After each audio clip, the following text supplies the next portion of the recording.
இன்றைக்கி சுண்டல் கடலை குழம்பு தான் வைக்க போகிறோம். அதுக்கு ஓவர் நைட் ஊற வச்சு குக்கரில் 5 விசில் வச்சு எடுத்து வச்சுட்டு ஒரு கடாய் வச்சு எண்ணெய் ஊற்றிட்டு ஸ்டார் அனீஸ் பட்டை ஒரு ஏலக்காய் போட்டுட்டு 2 ஸ்பூன் வர கொத்தமல்லி சேர்த்திக்கலாம்.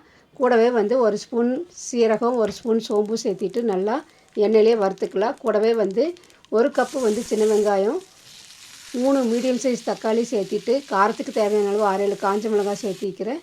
இது கூடவே 1 கப் அளவுக்கு தேங்காய் துண்டுமும் ஒரு ஏலக்காய் போட்டுருக்குறேன். நல்லா அரைச்சி எடுத்துகிட்டு வந்தாச்சு பாருங்கள். இந்த அளவுக்கு ஃபைனாக அரைச்சாச்சு. இப்போது தாளிப்புக்கு ஒரு கடாய் வச்சு எண்ணெய் ஊற்றிட்டு ஹோல் ஸ்பைசஸ் நம்ம சேர்த்திக்கலாம். பிரியாணிக்கு சேர்த்த மாதிரி சோம்பு போட்டுட்டு வெங்காயம் பச்சை மிளகாய் காஞ்ச மிளகாய் சேர்த்தி மஞ்சத்தூள் போட்டுட்டு நம்ம அரைச்ச விழுதையும் சேர்த்திட்டு வேக வச்ச சுண்டலை சேர்த்தி தேவையான அளவு உப்பு சேர்த்தி நல்லா கலந்து வச்சு மூடி வச்சிடலாம். இப்போ நல்லா கொதிச்சிருச்சு பாருங்கள். பச்சை வாசனை எல்லாம் போயிடுச்சு. இது இட்லி தோசை சப்பாத்தி பூரி எல்லாத்துக்குமே சூப்பர்பாக இருக்கும். நான் இன்றைக்கி ரைஸ் கூட வச்சு சாப்பிட்றதுக்காக தான் செஞ்சுருக்கிறேன். நீங்களும் ட்ரை பண்ணி பாருங்கள். தேங்க்யூ.